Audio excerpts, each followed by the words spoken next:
तो फ्रेंड्स, स्वागत है स्टॉक न्यूज़ में। अगर आप मेरे चैनल पे पहली बार विजिट कर रहे हैं तो सब्सक्राइब करें ताकि आपको लेटेस्ट इन्फॉर्मेशन मिलता रहे।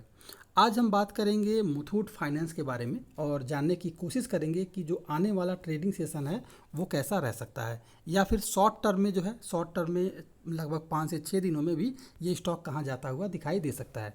तो सबसे पहले देखा जाए तो आज के ट्रेडिंग सेशन में ये स्टॉक 1116 रुपये के करीब खुला। वहाँ से गिरावट दर्ज की इसने और 1096 पर अपना ये लो लगाया है आज का, और इसने उसके बाद से हाई बनाया और 1121 रुपये का हाई बना करके 1109 रुपये पर आज ये स्टॉक बंद हुआ है। अब सवाल ये उठता है कि आने वाला जो ट्रेडिंग सेशन है वो कैसा रह सकता है। तो अगर देखा जाए तो फिलहाल ये स्टॉक अपने सभी मूविंग एवरेज के ऊपर ट्रेड करता हुआ दिखाई दे रहा है।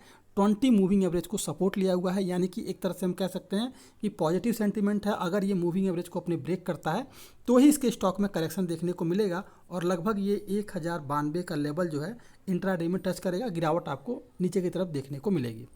लेकिन अगर देखा जाए तो इसके अलावा जो है स्मूथ मूविंग एवरेज के साथ मोमेंटम ऑसिलेटर आरएसआई जो है पॉजिटिव है और क्रॉसओवर भी दिखाया है, जो कि एक पॉजिटिव सेंटीमेंट है।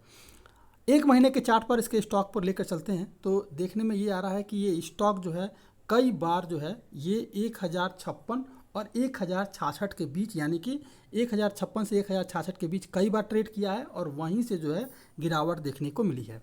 लेकिन अब जो है इसने जो है एक ब्रेकआउट दिया है, और ये ब्रेकआउट दिया है जो कि अच्छे खासे वॉल्यूम के साथ दिया है, जिसके बाद जो है इसके स्टॉक ने लगभग जो हाई लगाया था नया।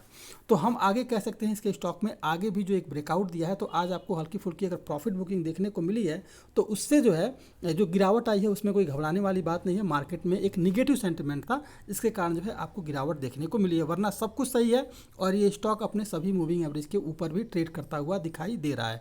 अगर कहीं से भी किसी तरह का निगेटिव सेंटिमेंट बना आने वाले ट्रेडिंग सेशन में भी, तो ये स्टॉक फिलहाल 1090 के करीब आता हुआ दिखाई देगा, और वहाँ से फिर आपको इसके स्टॉक में इंटर करना है।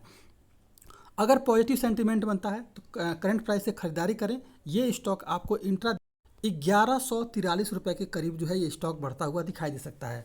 अगर कल का मोमेंट्स पॉजिटिव रहा तो फिर इस स्टॉक में करंट प्राइस से खरीदारी करें और 1143 रुपये के टारगेट के लिए इस स्टॉक में निवेश किया सकता है।